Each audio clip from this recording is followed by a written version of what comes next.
Hello সবাইকে, আজকে একটা পার্সেল ওপেনিং করব। এতে রয়েছে সুন্দর একটা ড্রেস, যেটা আমি দিওয়ালি উপলক্ষে অনলাইন থেকে এটা নিলাম। তো আমার বান্ধবী অনিতা দাস রায়ের কাছ থেকেই নিয়েছি, যার পেজের নামটা আমি স্ক্রিনে দিয়েছি, তোমরা দেখতেই পাচ্ছ। চলো এবার তাহলে খুলে দেখি ড্রেসটা কেমন এসেছে। আর ওর কাছে এটা আমি ফার্স্ট টাইম অর্ডার করলাম। ও কিন্তু অনেক কিছুই সেল করে, আমি ফেসবুকে অনেক ওর শাড়ি চুড়িদারের পিক দেখেছি, সেইখান থেকে এটা আমার খুবই ভালো লেগেছে, তাই এটা অর্ডার করেছিলাম।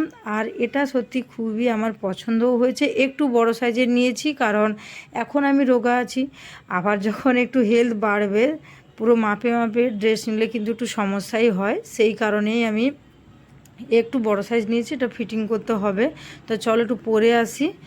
তো এক্ষুনি মধ্যে দেখো ফিটিং করে পরে ফেললাম, কিন্তু তা মোটেও নয়, আমি একটা ব্যাপার করেছি যেটা তোমরা দেখলেই বুঝতে পারবে।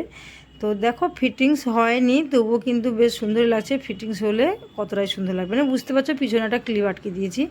তো ড্রেসটা সত্যি আমার তো ব্যাপক লেগেছে, আর কোয়ালিটিও সত্যি খুব। বাটিকের উপরে পিওর কটন মলমল, আমার তো সত্যি খুব ভালো লেগেছে। তোমাদের কেমন লাগলো অবশ্যই কিন্তু জানিও।